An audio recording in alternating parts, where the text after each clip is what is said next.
Una, punta muna tayo sa settings ng cellphone natin. Ito yung first step. Hanapin natin yung apps or app management sa iba. Tapos, manage apps. Hanapin natin yung YouTube.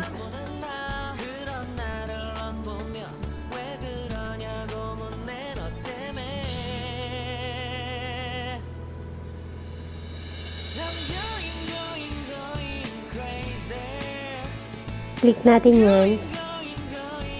Tapos, hanapin natin yung clear cache. Linisin natin siya. Sa iba kasi may clear cache pa. Ito naman sa akin, clear data. Clear lang natin siya. Ayan, meron din pala siyang clear or data. Saka clear cache.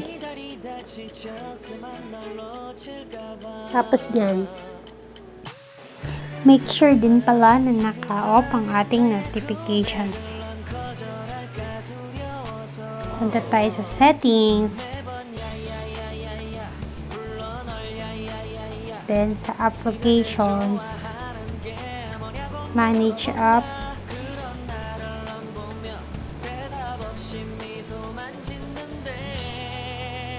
Para sure na hindi mag-stop ang video. Ayan, ito Chrome, madalas yan. So, tip off natin. Naka-off na siya.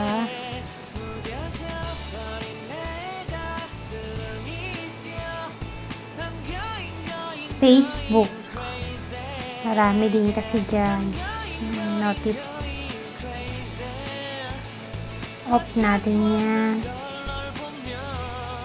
Tapos, yan, parang Google din kasi yan. Firefox. Naka-off na. Saka, Gmail. Off na natin yan, Gmail.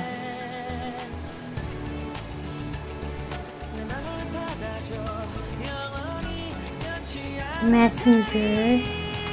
Yan, importante yan. Off natin yun. Kung naka-on, off lang natin siya. Facebook Lite. Off din natin yan.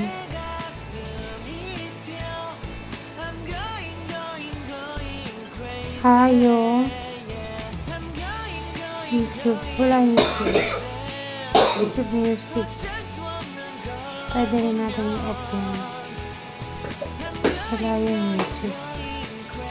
Search natin YouTube. Ayan. Number 1 yan. Lagi kasi nag-notif dyan. So, yan. Off natin yan. Tapos nga, punta na tayo sa Google. Search natin yung don't post.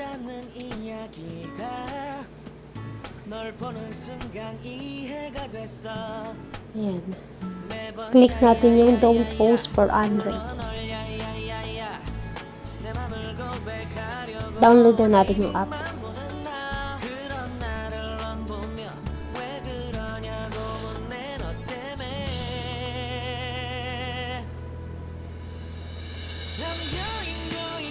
Install lang natin.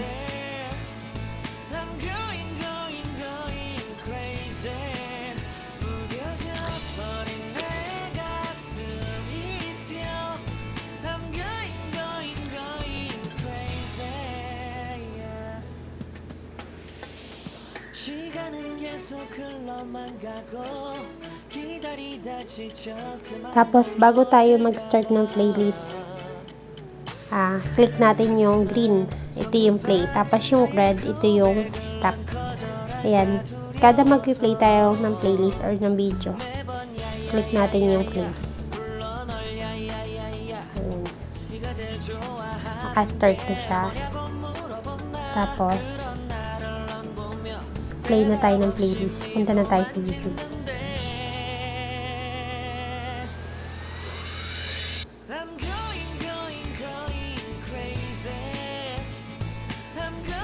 Bawa yan, may nakasave na kasi ako dito sa watch later ko. Play lang natin siya para tuloy-tuloy.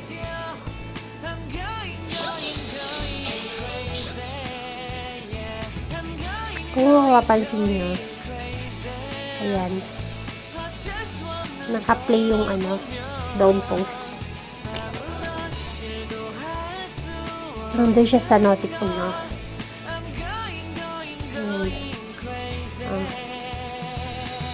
I-stop nyo lang siya kapag stop na yung videos nyo. Basta play nyo lang siya. Ayan. Tapos start nyo yung videos.